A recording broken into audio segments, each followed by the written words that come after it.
Assalamualaikum warahmatullahi wabarakatuh. Kembali lagi bersama Ibu Nina Chandra. Apa kabar kalian? Semoga dalam keadaan sehat dan terhindar dari virus ya. Sebelum kita mulai pembelajaran, lebih baik kita berdoa dulu. Ya, berdoa mulai. Selesai.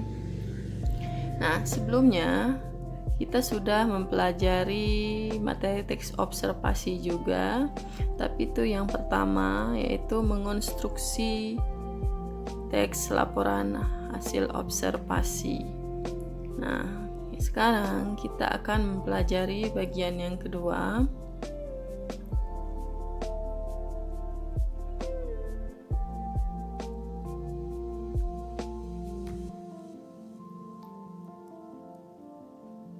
Pada bagian kedua ini kita akan memperbaiki teks laporan hasil observasi. Sebelum kita lanjutkan, bagi yang belum subscribe, silakan subscribe, kemudian aktifkan notifikasi loncengnya agar kalian tidak ketinggalan video-video selanjutnya. Jangan lupa like dan berikan komentar sesuai dengan materi pembelajaran ini. Nah, materi pembelajaran kali ini yaitu merevisi isi teks laporan hasil observasi. Nah, yang namanya merevisi artinya kita memperbaiki. Memperbaiki itu bisa kita membubuhkan atau mengurangi atau menghilangkan ya, atau menyisipkan agar suatu teks lebih baik. Nah, setelah pembelajaran ini kalian diharapkan dapat melengkapi isi laporan teks hasil observasi. Yang kedua, kalian juga diharapkan dapat membenahi kesalahan isi teks laporan hasil observasi. Seperti halnya teks-teks lain, teks observasi juga memiliki struktur yang membangunnya. Nah, struktur tersebut salah satunya yang pertama adanya pernyataan umum atau klasifikasi ini pengelompokan ya. Kemudian yang kedua itu ada deskripsi bagian.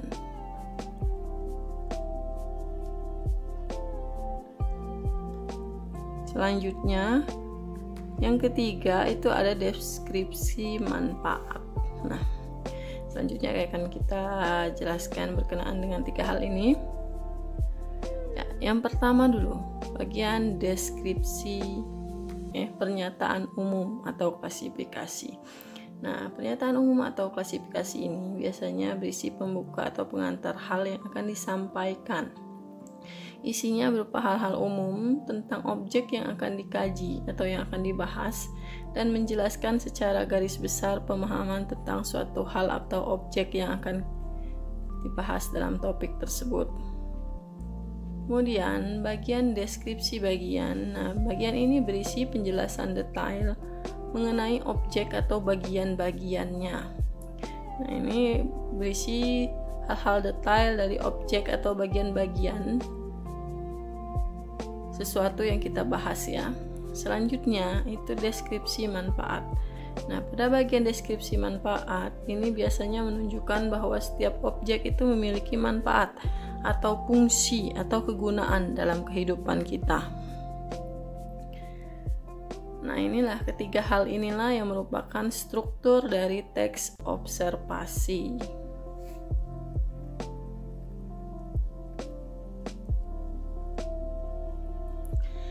Sering kita jumpai teks observasi yang tidak memiliki struktur lengkap atau isi, bahkan banyak kesalahan berbahasa di dalamnya.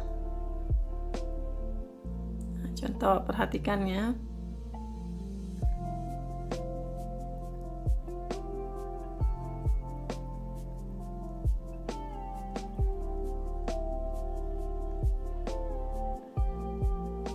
Nah, ini ada teks yang berjudul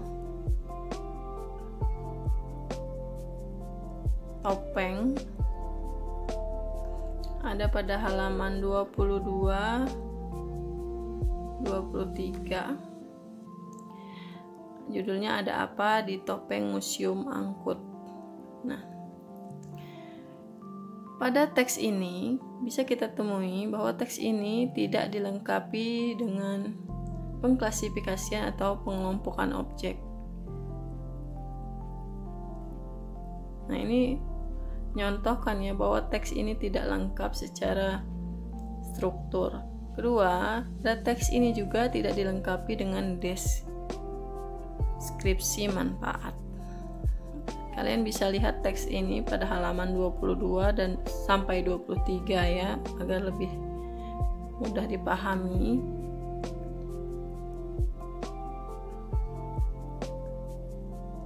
Nah, perhatikan contoh. Ini kita akan mencoba membedahi kesalahan isi laporan hasil observasi.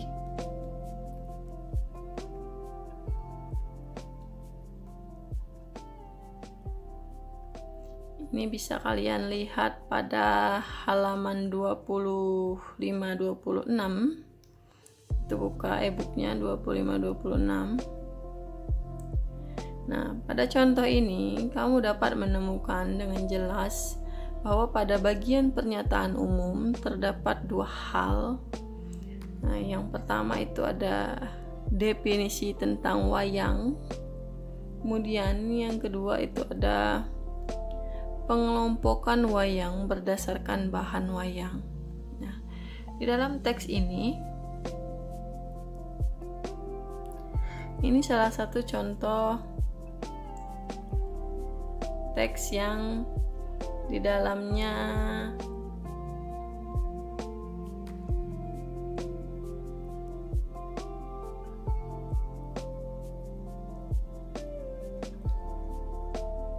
cukup baik ya, sesuai dengan struktur. Nah, coba perhatikan contoh selanjutnya.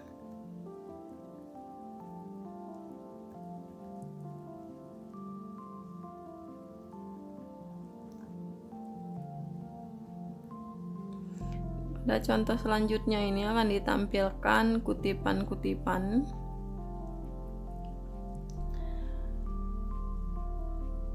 Contoh yang berisi tentang bagian-bagian pernyataan umum atau pengklasifikasian. Nah, contoh ya, paus adalah satu dari sekian banyak ikan yang istimewa. Kemudian sungai adalah aliran air yang besar dan memanjang yang mengalir secara terus-menerus. Nah, pada pernyataan umum biasanya dilengkapi dengan definisi yang seringkali menggunakan kata konjungsi, konjungsi adalah, ialah, yakni, dan merupakan. Nah, hal-hal ini bermaksud adalah mendefinisikan sesuatu. Nah, itu bisa kalian lihat kutipan-kutipannya pada halaman 26 sampai 27. Selanjutnya perhatikan pengklasifikasian yang baik harus menyebutkan dasar pengklasifikasian dan jumlah keanggotaannya. Contoh, ini ada ikan paus ya, berdasarkan ada atau tidak giginya. Paus terbagi menjadi dua kategori, yaitu paus bergigi dan balin atau paus yang tidak bergigi. Dalam kalimat di atas, pengklasifikasian paus disajikan dengan mencantumkan tiga hal, yaitu objek yang dilaporkan, yaitu paus. Yang kedua dasar pengelompokan, dan yang ketiga jumlah anggota objek. Nah, coba kalian bandingkan kutipan 1 dan 2 pada kutipan berikut ini. Kalau yang tadi itu lengkap ya, terdiri dari 3 hal dia. Nah, kalau yang ini coba kalian perhatikan.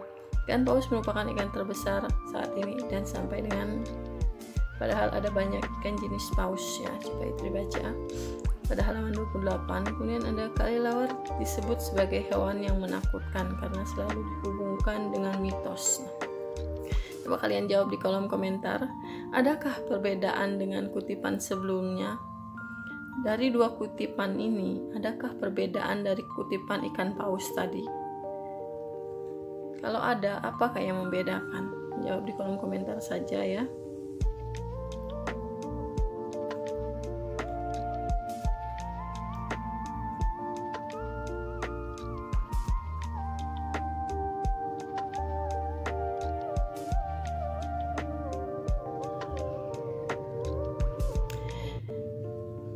Nah, berikutnya ini ada contoh deskripsi bagian. Nah, deskripsi bagian di sini ditampilkan dengan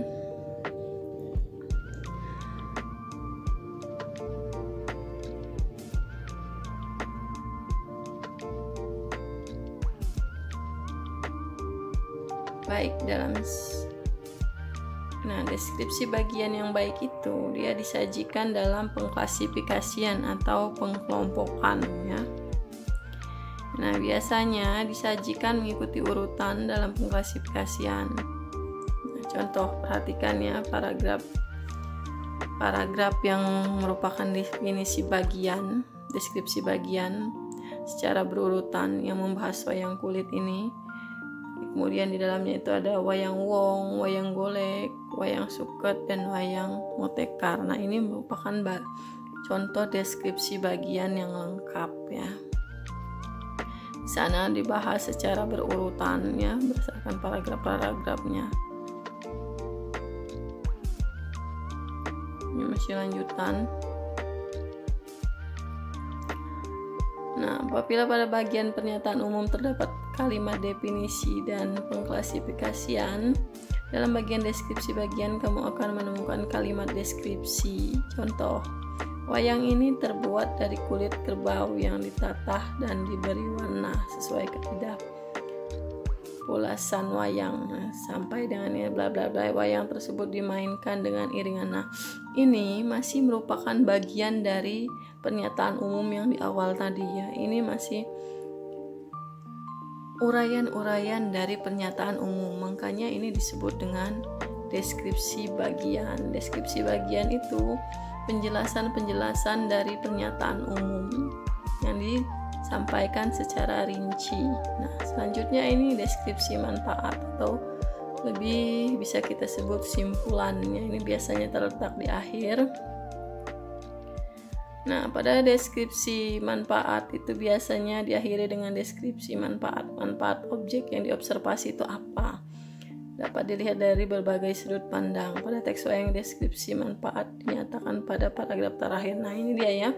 Paragraf terakhir deskripsi manfaat berisi manfaat objek. Nah, ya untuk pertemuan kali ini cukup sekian. Semoga dapat kalian pahami. Dibaca lagi buku e-booknya di rumah. Ibu akhiri. Wassalamualaikum warahmatullahi wabarakatuh.